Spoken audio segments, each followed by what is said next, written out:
C'est l'un des nouveaux rendez-vous de votre matinale cette saison. Vous passez une journée toute particulière, importante, vous, chers auditrices, auditeurs. Et bien sur Europe 1, on la partage ensemble. Et ce matin, nous sommes en ligne avec Guillaume Garbe. Il a 27 ans. Il est propriétaire du domaine de Carneville dans la Manche. C'est un château, Guillaume. Bonjour. Oui, bonjour Nikos. Combien de mètres carrés, votre château ? Alors c'est un faux petit château, on a l'impression sur photo que c'est pas si grand que ça, mais il fait 1600 mètres carrés et avec les dépendances on dépasse les 6000 mètres. Ouais. Donc ce sont des tickets qu'on peut gratter, des tickets de jeu qui sont mis à la disposition des gens par la Française des Jeux, et votre château est en photo sur certains d'entre eux. Vous avez besoin de combien d'argent ?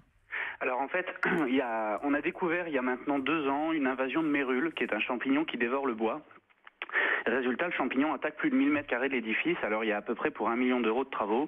Moi j'ai malheureusement pas d'argent à titre personnel. C'est un château qui est classé monument historique et donc on a créé une association des amis du château qui est très dynamique, qui m'aide énormément à ouvrir le parc au public, à organiser des événements, accueillir tout un tas de festivités. Mais bon, ça permet d'entretenir le domaine, mais ça permet pas de faire 1 million d'euros de travaux. J'ai compris. Bien. Voilà. Et grâce à ce jeu en fait qui est soutenu et mis en place par Stéphane Bern, vous pouvez récolter combien ?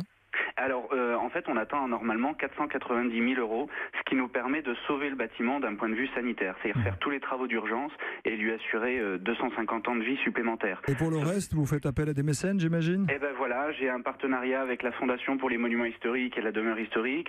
On a fait différentes démarches auprès d'institutions, etc. Et résultat, ça a très bien marché, puisqu'il y a même la French Heritage Society, qui est un fonds de dotation américain, qui nous a envoyé $20 000. Donc c'est la ville d'Atlanta et la communauté américaine de Paris qui ont été sensibles à la démarche de la sauvegarde du château de Carneville et qui nous soutiennent. Voilà. Vous n'êtes pas seul, Guillaume Garbe, il y a 270 monuments à rénover. Que pensez-vous du coup de gueule de Stéphane Bern qui estimait il y a quelques jours qu'il n'était pas vraiment soutenu, que cette initiative faisait grincer les dents aussi dans d'autres lobbies ou intérêts ? Moi, ce que je reconnais de la part de Stéphane Bern, c'est un monsieur qui est extrêmement passionné, qui fait ça uniquement par amour du patrimoine. Et alors, sans prendre parti des différentes lois, notamment la loi Elan là, qui est soumise, moi, ce que je reconnais, c'est que monsieur Bern est animé par sa mission patrimoine, c'est-à-dire par la sauvegarde du patrimoine français qui est quand même en péril. Alors, c'est vrai que la loi Elan a peut-être quelques observations à faire, et je pense que c'est justement le rôle de Stéphane Bern d'alerter sur ces petites observations, notamment sur la consultation des architectes des bâtiments de France, qui est assez importante. Oui, Stéphane Bern le fait aussi de toute manière, de façon bénévole. Merci Guillaume Garbe, propriétaire du domaine de Carneville dans la Manche, d'avoir été avec nous ce matin, et bonne journée.